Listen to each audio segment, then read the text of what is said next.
Thank you for taking the time to review the Transportation Board report. This report contains data and reflection of the FY18 school year compared to the previous 2 years. This dashboard is based on the things we are most closely focused on in the day-to-day workings of our department.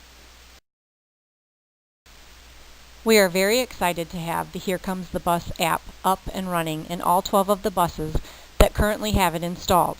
As of January 18, 2018, there are 174 accounts created with 228 students that are utilizing the app. We have received a lot of feedback from parents on this app, all of which has been very positive. They love the ease of using the app and the fact that they can see when their child's bus will be at their stop at a glance or with an email notification. This has been a great tool. All of our buses will be equipped with this system at the beginning of FY19, which will allow us to utilize the app to its fullest capabilities. This piece shows how student participation in extracurricular programs, as well as those riding home with a friend, will affect the ridership portion of our data. Next, we have the on-time arrival to each building, with no student being dropped earlier than 7 a.m. and no one later than 7:45 a.m., which allows for all students to have the opportunity to participate in the breakfast program that our foods department offers. We noticed that the times drop off slightly in September and October, and this was due largely to the Highway 72 road construction that took place during those times. Buses were having to reroute onto other roads or being held up in stopped traffic.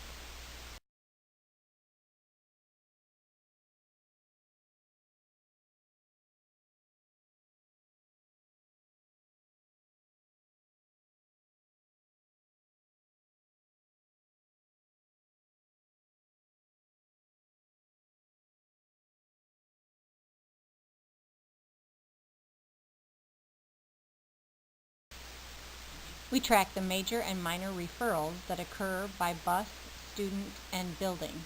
This is helpful for us to determine if there is a bigger issue than what may appear at first glance.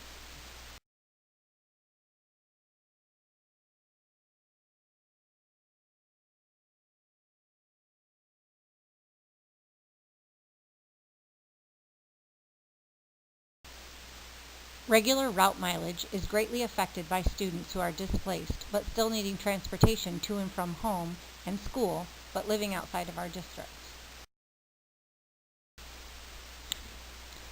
Miles traveled to accommodate displaced students, as well as the long distances to and from 5 campuses other than Meridians where we transport students, can have a significant impact on our district fuel consumption, therefore causing the graph to climb and plummet as it does.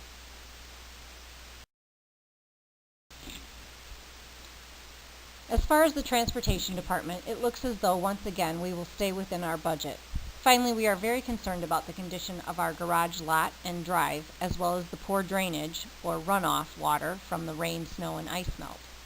Currently, this water all pools in several places in the lot and driveway, causing the large ice patches and multiple potholes. While looking into the cost of repairing it, it was brought to our attention that the existing cement slab the fuel pumps are on is no longer up to code. However, since it is in good condition and not breaking up or eroding away, we are not required to replace it as of yet.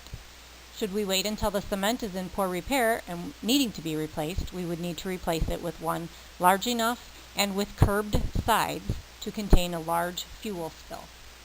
We have also looked into the possibility of expanding the garage to be able to house all of the buses between both buildings, create a new driver room and office space, and replace the current gate with an electric gate with remote and fob access so that we are able to secure our lot better. And then finally, one fun fact that we would like to highlight from our department. Our drivers, bus aides, mechanic, secretary, and the directors have all pitched in, starting back in FY16, to take it upon themselves to pay it forward by purchasing the senior lunches that are served at the high school once a month, as well as providing them with a dessert prepared by the drivers from our department. This is a small piece of giving back to our community that the drivers initiated. We are very proud of them for taking this upon themselves and feel very rewarded to be part of this great team.